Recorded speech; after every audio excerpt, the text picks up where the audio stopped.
Ini seharusnya dihukum seumur hidup, tetapi tiba-tiba dikeluarkan.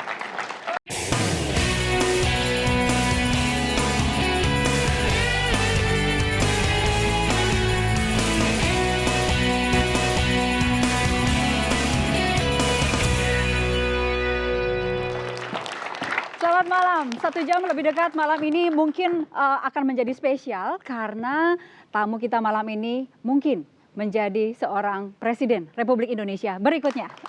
Siapakah dia? Bapak Mahfud MD, silahkan perlihatkan wajahnya Pak.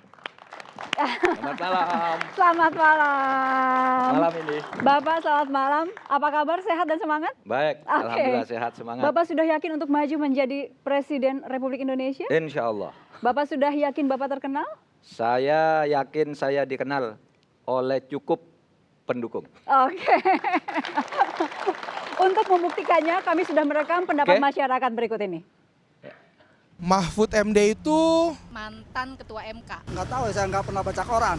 Tahu namanya sih, cuma lupa-lupa ingat sama mukanya. atasannya Akil. Dia kan orang Madura, tokoh dari salah satu partai PKB. Kalau Mahfud MD nyapres, Setuju benar deh hasilnya untuk salah satu kandidat capres gitu lah. Kayaknya gue lebih prefer Jokowi deh, gue nggak setuju. Siapa aja yang mau jadi presiden, yang penting kan sama rakyat benar. Buat Pak Mahfud MD, jadi atau enggak jadi presiden, menurut saya jangan menyerah. Sosok seperti Bapak itu istilahnya di layak publik udah bagus. Assalamualaikum, saya orang Madura. Sesama orang Madura, saya dengar Mahfud MD ingin nyalon Pak Presiden yang 2014. Oke, tengkulan nerema. Seluruh Madura nerema. Tetapi bimbing aki atas supaya negara Madura bisa aman ben makmur. Terjemahkan bagian yang terakhir. Iya. Diterjemahkan Oh Pak. ya, dia bilang saya orang Madura, saya mendengar Pak Mahfud MD mau nyapres, saya menyatakan seluruh orang Madura menerima pencalonan dan akan mendukung. Tetapi tapi dengan catatan orang-orang di atas itu supaya diperbaiki katanya. Oh. Rupanya Oke. yang dirasakan di atas bukan di bawah. Di ini, bawah. Iya. Baik, tepuk tangan untuk Pak Mahfud MD. Silakan Pak, silakan Pak. Tadi kalau melihat ada beberapa cuplikan, ada yang kenal, ada yang enggak Ya, gitu ya. ya. Ini Bapak sudah yakin bahwa akan bisa mendapatkan kursi itu Pak? Ya harus yakin ya, yakin dalam pengertian yakin ada peluang untuk itu. Tetapi saya tahu kuncinya kan ada dua, satu rakyat, yang kedua Tuhan tentu saja. Itu kalau Tuhan menghendaki sesuatu seluruh konstelasi politik dan keadaan itu bisa berubah dalam waktu tiba-tiba. Seperti lahirnya reformasi, lahirnya Orde Baru, lahirnya Republik itu semua tidak diduga-duga pada umumnya kan, tapi berubah. Ada juga yang populer karena kasus Ya. teman Bapak di Mahkamah Konstitusi. Pak Akil ya, Akil Mukhtar. Apa kalimat pertama yang terlintas ketika orang menyebut Akil Mukhtar? Pertama koruptor dan pembohong. Teman Bapak itu Pak? Ya, koruptor itu sudah sekarang pasti. Tapi yang pembohong begini, saya 3 hal. Pertama, ketika dia ditangkap dengan Hairun Nisa itu, kesempatan pertama dimuncul ke publik bahwa KPK bohong. Saya tidak tertangkap tangan karena saya tidak tahu Hairun Nisa mau ke rumah. Dia tiba-tiba datang, tahu-tahu ada KPK, saya ditangkap katanya. Itu dia nyatakan di televisi dan ada wartawan sampai digampar begitu sama dia karena tanya, kemudian kirim surat seperti itu ke MK. Tapi sekarang terbukti di pengadilan, dia berjanji dengan Hairun Nisa kan, lewat SMS, tawar-menawar uang, nanti ketemu di sini jam sekian, 10 juta turunlah gitu. Enggak lah, nanti itu kan kasusnya ini sekian, tawar-menawar. Sehingga lalu tidak bisa mengelak. Yang kedua, ini yang bahaya nih, Mukhtar Effendi itu, temannya itu. Kan Akil bilang, yang jadi calo perkaranya Mukhtar Effendi ini, Akil Mukhtar Effendi. Akil bilang melalui pengacaranya, enggak kenal Mukhtar Effendi itu siapa. Nah, ketika dipanggil, Akil, ditanya Pak Akil, enggak kenal Mukhtar Effendi. Enggak, siapa itu? Kok bawa-bawa nama Mukhtar katanya, kok nyamakan dengan saya. Ini Pak fotonya. Enggak kenal siapa itu. Lalu ditunjukkan, ini fotonya duduk di meja Bapak nih di MK. Loh siapa yang bawa orang nih ke meja saya katanya. Kurang ajar katanya, tanpa izin saya masuk. Lalu diperlebar fotonya. Ini kan di samping dia Bapak katanya. Lalu dia mengatakan, oh iya saya kenal. Bohongan kedua. Yang ketiga yang soal uang di balik tembok itu ya, yang di balik tembok itu. Ruang karaoke. Ruang karaoke. Saya diberitahu oleh KPK, Pak Mahfud, itu Anda tahu ruang karaoke? Tahu, itu di balik tembok itu ada uang. Siapa? Uangnya Akil katanya. Disita di sini sekarang. Keluar dari KPK, saya bilang ke wartawan, Bapak ditanya apa? Itu Akil nyimpan uang tuh di tembok katanya. Kata siapa? Kata KPK. Besoknya pengacaranya Akil itu bilang, itu Pak Mahfud tuh bohong. Itu kan ruangnya Pak Mahfud dulu. Nggak ada uang di situ. Akil juga bilang, tanya ke Mahfud, siapa tuh yang bikin ruangan? Si pengacara yang satunya, Otto Hasibuan juga bikin rilis. Mahfud harus bertanggung jawab secara hukum. Itu punya konsekuensi hukum kalau fitnah. Saya SMS dia, Pak tunggu aja di pengadilan nanti, benar apa tidak? Di pengadilan kemarin muncul, ya, enggak. Di pengadilan muncul, Akil mengakui itu uangnya. Dan uang itu disimpan oleh sopirnya bernama Daryono atas perintah Akil. Karena Akil tangkap gitu, lalu segera ke industri, pindahkan uang yang di sana ke ruang karaoke. Nah, KPK menyebut itu tembok. Yang makanya saya nyebut tembok. Tapi ternyata itu tembok lemari yang nempel ke tembok. Semacam ditutup, peredam iya, untuk ditaruh ruangan. peredam gitu. Itu sudah clear kan, sudah benar. Oke. Nah, maka saya katakan koruptor dan bohong gitu. Baik. Dan ini berbahaya, Walaupun- pinter sekali menyembunyikan. Walaupun itu adalah rekanan Bapak juga. Bapak Iya, rekan mengatakan saya, rekanan Bapak. semua rekan pembohong. saya. Hakim 9 itu rekan saya. Baik. Jadi tidak ada yang tidak rekan kalau hakim. Saya baik semua. Tetapi dalam kasus ini saya katakan ini hukumannya harus berat orang ini, saya Baik. bilang. Baik. Oke, Pak. Kami sudah menyiapkan beberapa artikel yang mencuplik pernyataan Bapak yang bisa dikatakan cukup pedas. Yup. Berikut ini. Nakutin. Mahfud MD geram kepada Akil Mukhtar. Ya. Betul? Saya geram. Geram karena? Karena pertama dia merusak nama MK, merusak nama Indonesia. MK itu ketika saya menjadi ketua MK bulan Agustus 2012 itu ada buku Harvard Handbook yang dikeluarkan oleh penilai terkemuka di dunia menyebut MK Indonesia termasuk 10 besar di dunia. Nomor berapa urutnya enggak tahu karena itu ditulis abjad dan ini urutan E kan, mungkin ada di tengah tapi 10 besar.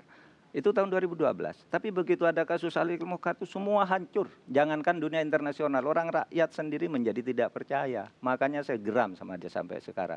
Bukan Baik. karena saya, tapi rakyat Indonesia dirugikan oleh dia. Baik, kita melihat slide yang berikutnya. Yuk. Akil pertanyakan tiadanya nama Mahfud MD dalam persidangan. Lah ya itu tadi. Dalam kejaksaan kan dia didakwa nerima suap dalam kasus Pilgub Banten Atut. Lalu di situ dia disebut nerima suap, tetapi KPK tidak nyebut saya.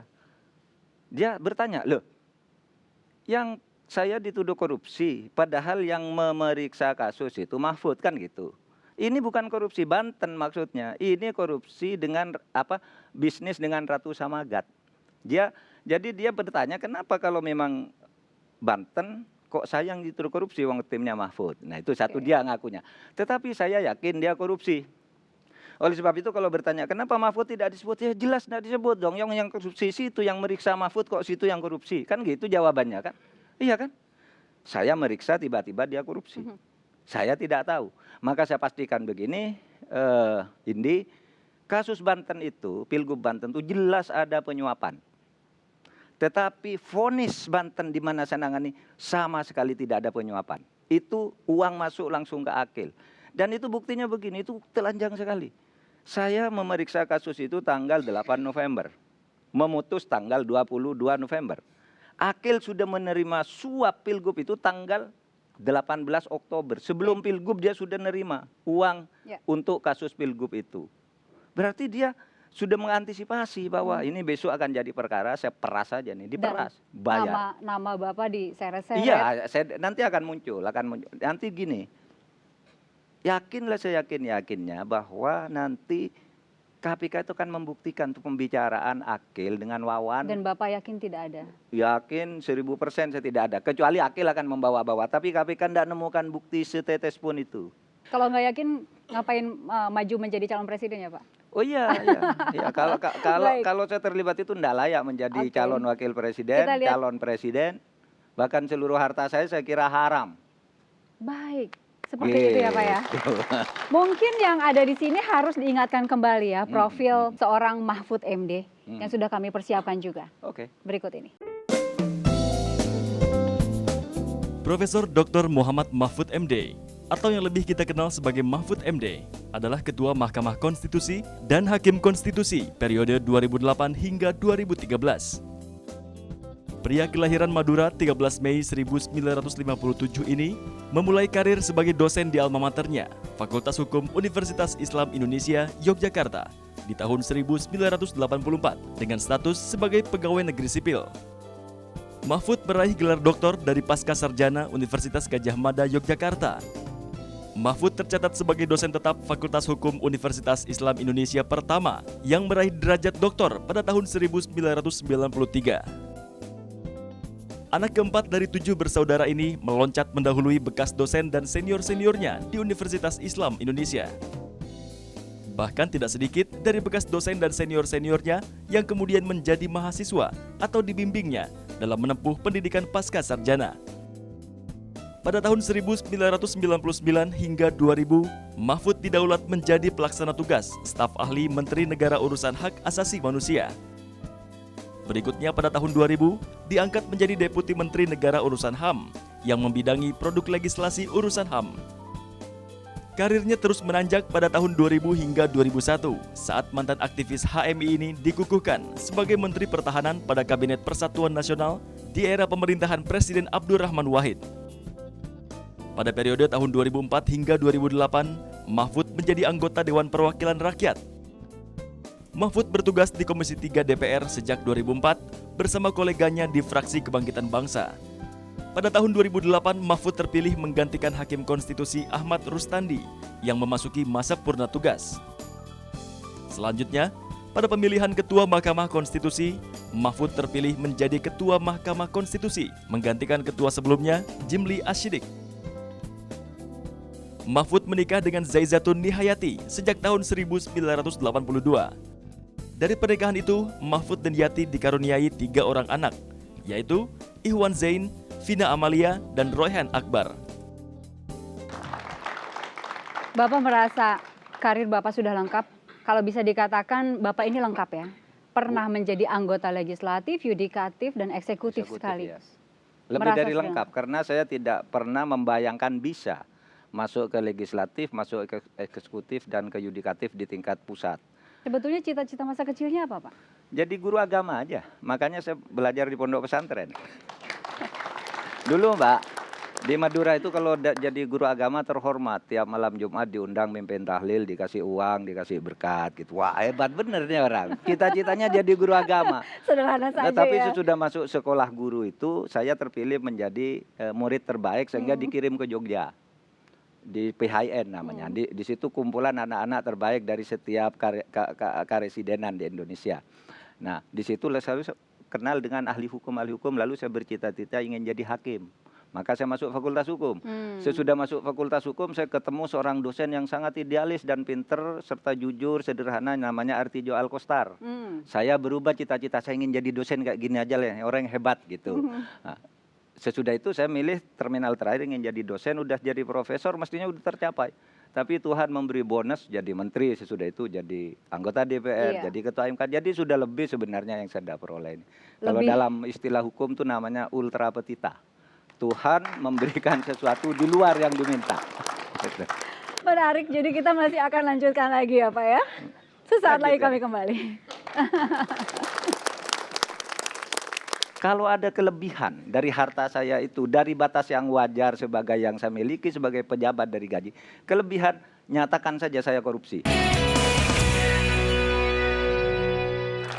Karena 1 jam lebih dekat yang saat ini agak berbeda, maka ada tamu lain yang juga kami hadirkan. Di sini ada Bang Refli Harun dan juga ada Bang Alex Lai. Apa kabar? Datang di sini bukan untuk menguji, tetapi untuk menjembatani audiens Nah, kalau masyarakat. menguji kita akan dibatalkan MK karena menguji profesor, kita belum profesor soalnya.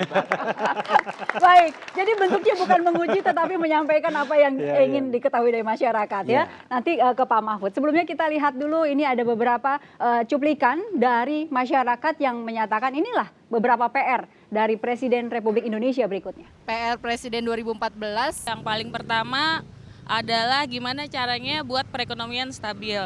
Oke, korupsi dan lain-lain itu bukan berita baru, tapi gimana caranya bikin makanan itu nggak naik-naik. sembako nggak naik-naik, jadi kita semua pada happy. Memberikan dukungan kesehatan kepada masyarakat. Kita harus mencegah, memberantas korupsi. Yang paling utama ya KKN itu. Ya tentunya korupsi sudah membuat lelah kita berpikir selama ini kenapa kok berulang-ulang korupsi itu. Jadi PR Presiden 2014 yang pertama korupsi, yang kedua adalah kesejahteraan masyarakat Indonesia, terutama bidang ekonomi. Saya prihatin dengan ekonomi Indonesia saat ini karena kita berbagai etnis, suku, kemudian juga banyak sekali penduduk masyarakat Indonesia yang di bawah garis kemiskinan. Menurut Bapak, tadi PR yang krusial yang disebutkan oleh masyarakat, mana yang harus diselesaikan?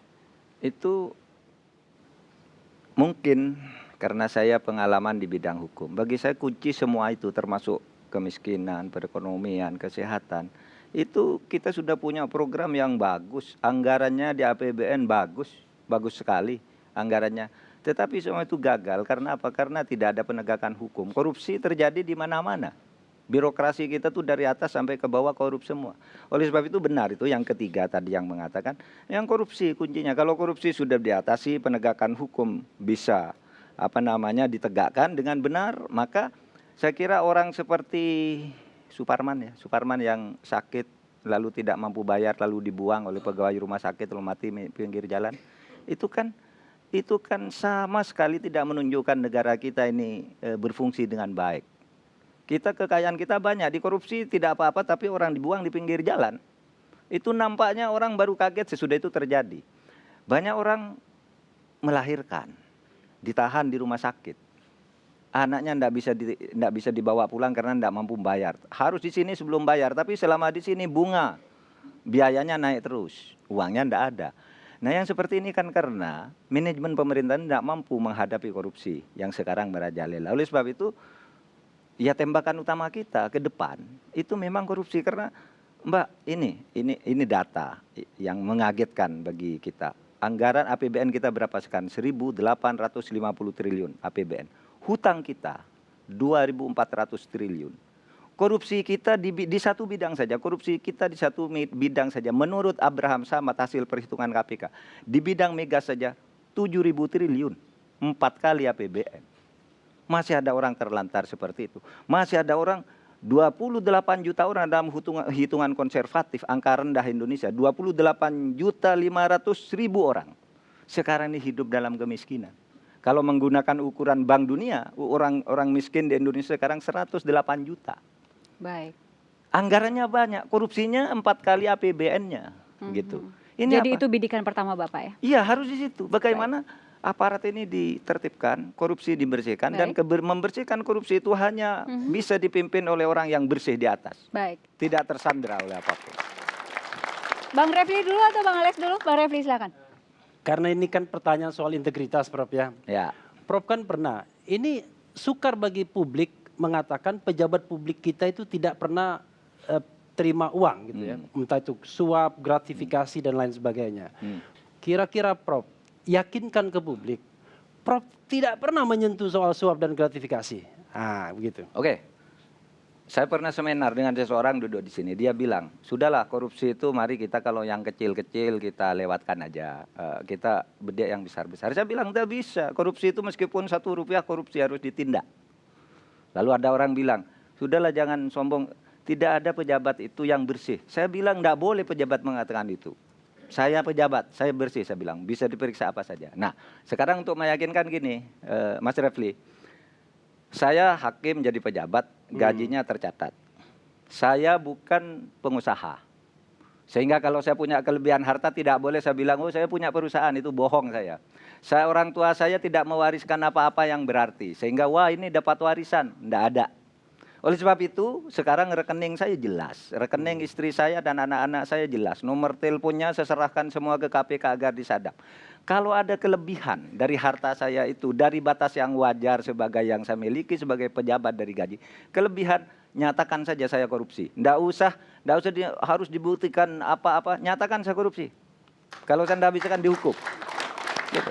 Kalau ada kelebihan dari situ.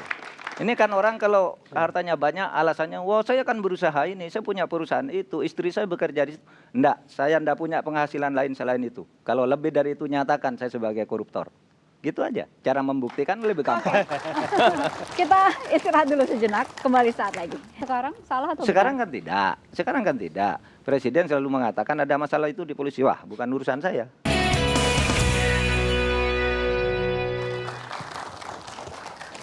Prof. Mahfud, tadi Prof. Mahfud bilang korupsi ada masalah yang paling serius bangsa ini. Ya.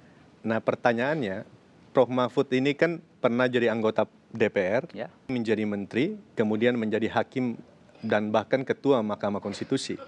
Nah, apa yang menurut Prof. Mahfud menjadi penyebab kenapa banyak anggota DPR itu harus meringkuk di tahanan? Apakah ini masalah karakter dari individu yang bersangkutan? Atau ada masalah yang lebih serius dari sekedar karakter yang ada di dalam sistem politik kita? Dan dari pengalaman Pak Mahfud, seandainya menjadi presiden ataupun wakil presiden, kira-kira resepnya apa ini untuk mengurangi jumlah atau paling tidak menghilangkan kalau bisa anggota-anggota DPR yang harus meringkuk di dalam tahanan, Pak? Yang saya lihat sekarang penyebab utamanya biaya politik itu terlalu mahal dan itu harus dibiayai oleh para politisi sendiri. Nah, oleh sebab sekarang mau jadi anggota DPR misalnya, dia harus bikin spanduk, bikin iklan dan sebagainya yang itu tidak terbayangkan jumlahnya bila dibandingkan dengan gaji yang akan diterima. Sama dengan gubernur, gajinya 8 juta tapi dia berani mengeluarkan 140 miliar untuk terpilih menjadi gubernur. Itu pasti orang berpikir uang dari mana? Itu pasti uang negara, pasti uang daerah kan gitu. Nah menurut saya sekarang sistem politik itu harus diatur agar tidak memungkinkan terjadinya sistem transaksional. Oleh sebab itu ada gagasan yang bagus, semua biaya kegiatan politik biar negara aja lah. Ini kan untuk rakyat gitu. Tetapi semua dibatasi, tidak boleh lebih dan jatahnya proporsional. Maka bagian dari itu saya pernah mengusulkan agar saksi-saksi itu sekalian dibiayai oleh negara. Jangan saksi dibebankan kepada calon lalu nyuap setiap saksi dari setiap tingkatan gitu. Nanti ngawal ke KPU Jakarta bayar lagi, membayar ini itu agar tidak agar bisa berubah atau agar tidak berubah semua. Tadi itu apakah sekedar karakter atau memang ada yang lebih dari itu? Iya, satu persoalan biaya politik terus mahal, yang kedua memang mungkin untuk orang-orang tertentu karakter. Sebab buktinya begini, orang yang korupsi itu orang yang gajinya besar, yang hartanya banyak. Sehingga sejak dulu saya tidak setuju. Udahlah, biar korupsi habis gaji dinaikkan. Orang yang gajinya kecil itu tidak korupsi. Ini yang korupsi ini Joko Susilo, Akil Mukhtar, WOD, siapa itu yang gajinya udah besar dan rumahnya udah banyak. Ketua MK itu berapa sih Pak gajinya? Besar, Berapa, untuk Pak? saya sangat besar, lebih dari 100 juta, kira 100 sampai 120 tiap bulan. Baik. Itu bersih, gitu. Itu masih korupsi, itu artinya apa? Karakter. Oke. Kalau kita bicara aparat yang berwenang untuk melakukan tindak pidana korupsi, kita punya polisi, kita punya kejaksaan, kita punya KPK. Nah, menurut Pak Mahfud, jika nanti terpilih, resep apa yang menurut Pak Mahfud terbaik bagi 3 aparat negara ini yang punya kewenangan memberantas korupsi gitu? Kurang lebih konkretnya itu role-nya seperti apa, Pak, di antara mereka? Yang paling jitu, Pak. Begini, kita kembali sejarah lahirnya KPK ini kan karena waktu itu polisi dan jaksa tidak efektif kerjanya, lalu dibentuk KPK. Oleh sebab itu di dalam pikiran saya sampai sekarang KPK itu lembaga ad hoc saja. Sampai polisi dan jaksa itu berfungsi normal agar negara ini normal terus. Tetapi melihat perkembangan kita sekarang, kemudian perkembangan di dunia lain, di negara-negara lain juga ada lembaga khusus anti korupsi. Menurut saya ya sudah, kalau memang mau diteruskan mari. Tidak usahlah masuk ke konstitusi atau diteruskan mari. Tetapi juga jaksa dan polisi itu terus berbenah. Saya dulu berpikir jaksa polisi itu berbenah bisa dalam pengertian ini yang senior-senior pensiun masuk yang muda-muda sambil dibina gitu sampai dalam batas normal begitu, lalu KPK sudah mundur dari posisi jalan. Ini negara ini sudah normal, tidak ada yang khusus-khusus lagi gitu. Saya kan pernah usul begini, kalau saya jadi presiden itu hukuman mati bagi koruptor harus diberlakukan tanpa syarat dalam keadaan krisis. Sekarang kan koruptor itu dihukum mati kalau negara lawan krisis. Coret krisisnya itu. Pokoknya koruptor dihukum mati aja gitu. Satu. Yang kedua, pembuktian terbalik. Saya punya harta, seharusnya harta saya itu kalau berdasar gaji jumlahnya 9 miliar, kok saya punya 10.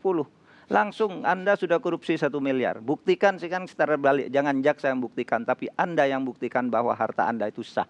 Diberi waktu 2 minggu. Baik. Misalnya. Baik. Kalau enggak gitu masuk penjara. Nah itu ide. Pak Nah, Mahfud. ntar dulu. Sering- Ini nanti kan ini nanti kan tergantung DPR kan. Baik, baik. Nah, ini Satu lagi.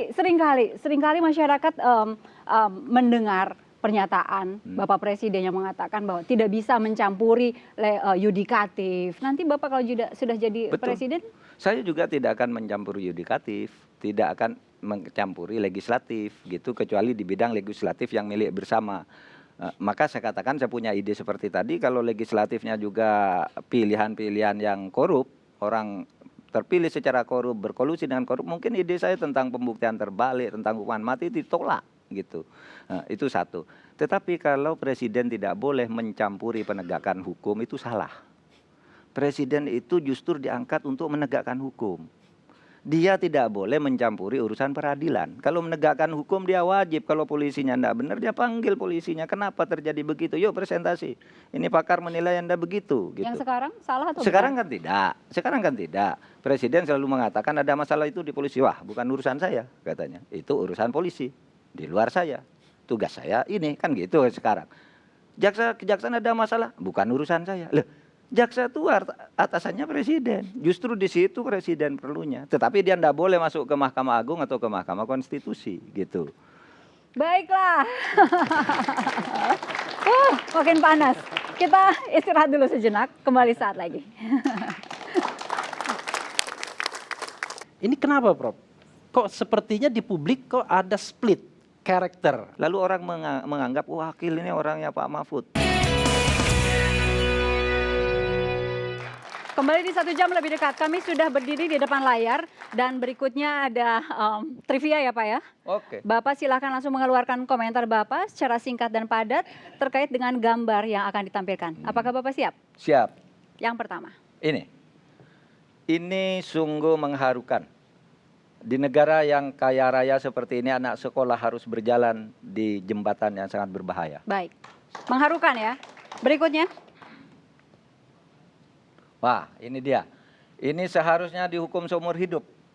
Tetapi tiba-tiba dikeluarkan. Oke. Yang ketiga. Nah, kalau ini hukuman untuk TPPU-nya seumur hidup, hukuman untuk korupsinya 20 tahun harus dihukum penuh. Harus dihukum penuh. Baik. Wow, ini gambarnya banyak sekali. Ibu Ani dengan kameranya. Ibu Ani dengan kameranya ya hobi Ibu Ani, tetapi saya melihatnya ini hobi baru sesudah beliau menjadi first lady. Dulu saya tidak pernah lihat begitu. Oke. Silakan duduk Pak. Oke, kita akan pertajam gambar diantaranya. Soal pendidikan, ada yang ingin pertajam. Sekarang boleh, Bang Alex dulu. Ini masalah pendidikan, Oke. masalah ekonomi atau masalah keadilan? Pak Mahfud bisa menjawabnya. Ini masalah ekonomi dan masalah pendidikan, artinya orang terdidik dengan ekonomi yang sangat pas-pasan yang disebabkan oleh ketidakadilan. Jadi tiga-tiganya bisa terkait di sini.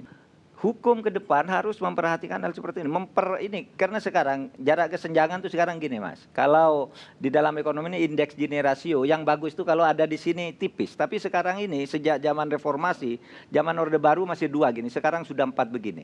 Ini diperlukan orang yang bisa mengginikan lagi nih. Bapak Ini mampu hanya untuk dengan itu? keadilan. Bapak bisa. Konsepnya begitu. Saya akan berusaha seumpama tidak bisa masyarakat sudah menyaksikan bahwa itu sudah sungguh-sungguh saya lakukan. Nah kalau sekarang kan tidak ada yang melakukan ini, semuanya korupsi bersama-sama. Sehingga makin senjang begini sekarang. Baik.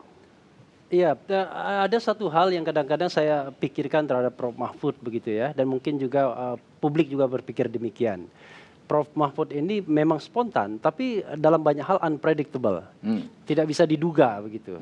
Nah, salah satunya misalnya kan Prof. Mahfud mengatakan bahwa khusus untuk Akil Muhtar sudah pernah mengadukan ada penyelundupan mobil mewah dan lain sebagainya. Bahkan saya mendengar juga beberapa orang juga mengadu kelakuan Pak Akil ketika menjadi anggota DPR dan calon gubernur Kalimantan Barat begitu. Tapi di sisi lain justru Prof. Mahfud yang sangat eager ketika pasang badan kesannya begitu. Nah saya ingat film A Few Good Men beberapa waktu yang lalu yang dibintangi oleh Demi Moore dan Top Gun itu siapa? Tom Cruise. Tom Cruise. Jadi dia punya dua perintah, satu ketika ada pasukan yang sakit, satu dipulangkan, satu bunuh. Ini kenapa, Prof? Kok sepertinya di publik kok ada split karakter? Begini kan waktu itu saya mempertahankan MK. MK ini kalau belum ada bukti harus saya nyatakan bersih. Dan pada waktu itu soal Akil, begitu ada bukti saya terbuka ke KPK, lapor. Ini Pak Akil itu begitu. Lalu diperiksa semua sampai sekarang yang kasus dilaporkan itu belum ada buktinya sampai sekarang. Yang Simalungun dan lain-lain. Tetapi lalu orang menganggap, wah Akil ini orangnya Pak Mahfud. Sesudah ada kasus itu kok diangkat menjadi jubir. Padahal saya ngomongkan jubir MK itu ada dua. Satu Haryono untuk urusan substansi, dua urusan teknis persidangan dan apa itu Akil. Tetapi wartawan selalu memburu Akil. Padahal pengumumannya nih Haryono nih. Kalau mau bicara usulan perkara, masalah materi itu Haryono, dia ahlinya. Dia pakai logika hukum tuh bagus, saya bilang. Kalau soal teknis memarahi orang yang tidak tertib itu urusan Akil, saya bilang. Kalau ribut-ribut gitu. Itu begitu kan pengumumannya, tapi wartawan sendiri yang dia. Terakhir orang bilang, Pak Mahfud Anda kenapa mewariskan ketua itu ke Akil gitu. Anda bersalah. Lah bukan saya. Saya tidak ikut milih, saya pensiun tanggal 1, dia dipilih tanggal 4 gitu. Bukan saya yang milih, bahkan pilihannya tidak salah 2 putaran ya Pak. Pak Refli ya. Karena saya tidak ikut-ikut, dia bukan orang saya dia.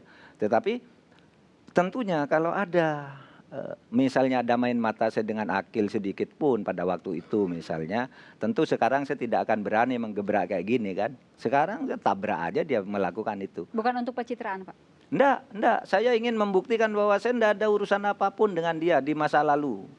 Gitu. Jangan curiga bahwa saya dapat apa-apa dari Janda. Baik, kita lihat gambar yang ketiga.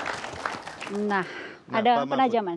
Kalau kita lihat foto ini, Prof, foto Corby gitu ya. Kan kita selalu melihat ironi. Ada 3 kejahatan di luar KUHP ya, yang dianggap luar biasa. Korupsi, narkoba, dan teroris. Ya. Kalau teroris, eager sekali hakim untuk memutus sampai hukuman mati. Narkoba juga begitu. Tapi korupsi ini penuh welas asih begitu. Ya. Kira-kira dalam batas-batas sebagai seorang presiden yang tidak boleh tadi intervensi pengadilan dan lain sebagainya, apa inisiatif Prof Mahfud untuk kemudian membuat korupsi ini menjadi prioritas utama para hakim-hakim menjatuhkan putusan yang berat? Satu, penyebabnya dulu. Kenapa kalau teroris itu langsung dihukum mati? Karena teroris itu enggak punya uang untuk nyuap. Yang mau nyuap untuk sama teroris takut juga. Misalnya Anda membela teroris lalu menyuap, Anda ditangkap teroris.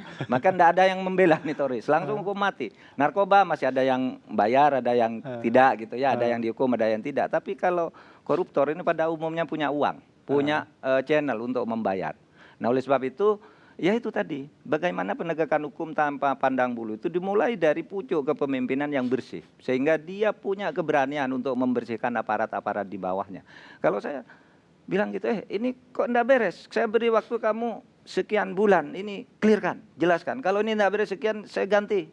Kan bisa begitu presiden kan? Dia presiden bisa sewaktu-waktu ganti orang kalau menimbulkan masalah di tengah masyarakat. Itu pula sebabnya di dalam TAP MPR nomor 6 tahun 2001 kan disebut. Pejabat publik yang bekerja tidak becus, lalu menimbulkan problem di masyarakat, menimbulkan opini jelek, ya, maka dia harus mengundurkan diri tanpa diminta. Sekarang ini disuruh mengundurkan diri kalau sudah terbukti melanggar hukum. Kapan buktinya? Kalau menurut TAP MPR itu, menurut TAP MPR baru mendapat sorotan karena tidak beres saja sudah harus mundur. Nah sekarang presiden menyuruh kalau kamu nanti terbukti melawan hukum atas putusan pengadilan yang sah, maka harus mengundurkan diri. Lah kalau gitu tidak usah mengundurkan diri, langsung dipecat. Yang mengundurkan diri itu tingkat etik. Dari jawaban-jawaban yang sudah kita dengarkan dari segmen sebelumnya dan sekarang, ini sudah mencerminkan seorang calon presiden yang kita butuhkan atau belum?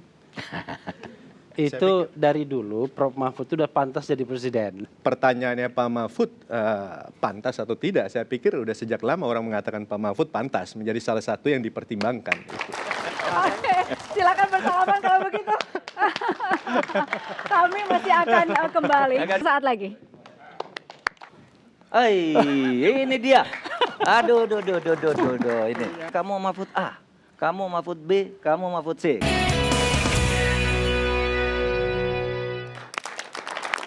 Baik, ini saatnya untuk mengenal lebih dekat seorang Mahfud MD ya. ini keluarga sudah bulat Pak mendukung Bapak menuju ke RI 1? Iya pasti. Ya, dan salah satunya hadir di sini. Boleh tepuk tangan Ya, Royhan Akbar. Royhan Akbar. Panggilan kecilnya adalah Panggilan kecilnya Ican. menuju RI 1. Ican siap juga? Saya dukung 100%. Hebat ya. Oke, Ican ini salah satu yang mungkin mengikuti Pak Mahfud ya, menuju ke belajar hukum lebih Belajar serius hukum, ya. ya. Mengapa Ican? Sebenarnya dulu kisahnya saya itu lebih ingin masuk hubungan internasional. Saya pingin jadi diplomat, tapi ternyata karena itu ada ujian ketat kan, senam PTN, UMPTN lah. Saya keterimanya di hukum. Jadi yang ini terpaksa gitu, enggak kan? Iya, pilihan juga sih. Pilihan juga, oke. Cuman disuruh ayah kan dari kecil itu adalah pendidikan yang setinggi-tingginya. Kalau saya bercita-cita dari dulu, saya pingin ke Harvard. Karena sebenarnya kalau nama panjang saya itu kan Royhan Akbar. Ya. Jadi itu ada kisahnya juga Mbak. Apa tuh? Akbar itu kan artinya besar. Jadi nama itu diambil pada saat saya lahir. Ayah saya tidak bisa melihat kelahiran saya. Ayah saya masih di Amerika. Dan oleh karena itu ayah saya terinspirasi. Karena pada saat itu ada di negara Dikdaya. Nama saya diberikan nama Royhan Akbar. Jadi dari dulu saya selalu pingin suatu hari ke Amerika untuk occasion apapun itu. Wow. Tapi nama Mahfud MD juga MD-nya jarang-jarang diperlihatkan dengan jelas ya Pak ya? Iya. Itu dari mana Pak? MD itu nama tambahan. Dulu nama saya itu Muhammad Mahfud saja. Lalu ketika di kelas itu ada Mahfud banyak gitu. Lalu disuruh cepatnya gitu disuruh tambah nama orang tua. Nama orang tua Mahfud Sekelas itu ada 3 Mahfud? Ya, 3 Mahfud. 1 Mahfud Musyafa, saya Mahfud Mahmudin, yang 1 Mahfud Hasan Basri. Baik. Nah, kemudian saya bilang ke guru sesudah seminggu, Pak, nama Mahmudin dengan Mahfud kalau digabung tidak enak didengar. Mahfud Mahmudin gitu. Betul begitu Pak? Assalamualaikum. Waalaikumsalam. Ini dia. Aduh, ini nih guru saya ini. Ini yang memberi saya nama MD dulu. Aduh. Ini namanya Bapak Asbun Nawawi. Kapan Pak datang, Pak? Kapan datang? Tadi. Alhamdulillah. Ini Bapak Razak namanya. Gini, ini kakak beradik. Gini ceritanya. Sekarang saya ceritakan lengkap. Saya tidak tahu tadi kamu ada. Jadi begini ya. Waktu saya sekolah itu, di kelas saya tuh ada 3 Mahfud. Pak Asbun ini wali kelas. Kalau absen itu Mahfud, yang ngacung itu 3. Mahfud marah Pak Asbun ini. Apa sih kok ngacung 3? Yang mana yang Mahfud? Mahfud semua Pak, katanya. Sudah, mulai hari ini kamu Mahfud A, kamu Mahfud B, kamu Mahfud C. Katanya kepada ketiga Mahfud ini. Yang semahfud A tuh, kemudian tiap hari kami dipanggil Mahfud A, kalau Mahfud B saya ngacung. Ini tenang Pak Asbun, ini tenang, udah bagus. Sudah, itu kata Pak Asbun, kok namanya seperti nomor becak pakai ABC gitu. Nama orang tuamu siapa katanya? Musyafa Pak, Mahfud A jadi Mahfud Musyafa. Kamu? Ayah saya Mahmudin, Mahfud Mahmudin. Lalu kamu siapa kamu? Hasan Basri, Mahfud Hasan Basri. Nah sejak itu lalu nama saya Mahfud Mahmudin. Seminggu saya yang protes ke Pak Asbun, Pak, kok nama Mahfud Mahmudin tidak bagus Pak. Kenapa? Itu kurang keren bagi anak muda. Kalau Mahfud sendiri bagus, Mahmudin sendiri bagus. Terus kamu apa? Mahmudin disingkat MD aja Pak. Jadilah nama saya Mahfud MD gitu. Dan itu kemudian masuk ijazah. Pak betul Pak, peristiwanya seperti itu Pak. Iya. Persis seperti itu. Oke, dan Bapak yang meminta supaya dibeda-beda. Kalau dilihat dari wajah aja nggak bisa Cuma gitu Pak. ya, apa namanya, prosesnya agak lama juga. MD-nya agak lama. Nanda Mahfud ini. Agak ragu saya. Nama orang tanyaan, Mahmudin. Bagaimana? Pak Mahfud, apa saya ambil nama depannya yang Ma, yang belakangnya saya ambil. Jadi Mahmud Madin. Gitu. Gimana? Tapi setelah malamnya saya tidak bisa tidur. Aduh, kok Madin gimana? Mahfud Madin. Aduh, saya itu memang satu kebiasaan bagi anak yang nakal. Saya bilang Madin. Kamu Samsul, Madin kamu. Terlambat datang. Kadang-kadang saya cewek itu. Satu malam tidak tidur, saya pikir-pikir kok tidak enak. Mahfud Madin. Akhirnya saya ke sekolah, Saya panggil ke ruang guru, ini gimana ya? Tak enak kalau Madin itu, saya berdosa. Sudah, ganti MD aja. Gitu. Itu peristiwanya. Baik. Ya, itu. Ingin ke Pak Razak sekarang. Yeah. Waktu itu di pelajaran apa Pak terutama Yeah. waktu itu Bapak mengajarnya? Saya masuk jadi guru PJ sana itu setelah 7 tahun jadi guru SD, tahun 70 bulan Februari saya masuk sana. Padahal beliau ini dari sana tahun 74 ke PHIN, Pendidikan Hakim Islam Negeri di Jogja. Pada waktu itu saya ngajarnya kelas 4, Sejarah Nasional Indonesia dan Sejarah Dunia. Karena dulu itu dipisah, SNI dan SD, Sejarah Nasional Indonesia dan Sejarah Dunia. Tapi nilainya sama, 1 cuma. Beliau ini nakalnya enggak, belingnya enggak, artinya menonjol juga enggak ya? Ya kata kakak saya nih, melirik ya juga enggak, tapi nilai akademisnya luar biasa. Baik, Pak Mahfud, kalau tidak jadi RI 1, tetapi jadi RI 2, siapkah Bapak? Tuhan sudah menentukan. Saya ikut skenario-nya Tuhan aja nih. Baik, baik. Sudah ada sebenarnya. Sekarang siapa yang jadi apa tuh kita tinggal mengkonsolidasikan ke situ saja. Tapi kalau saya jadi nanti saya undang ke istana nih orang. Nah, ini sebuah janji. Terima kasih. Terima kasih Bapak-bapak sudah hadir. Untuk Raihan Akbar juga terima kasih. Sampai di sini 1 jam lebih dekat bersama Mahfud MD. Kita jumpa lagi pekan depan. Sampai jumpa.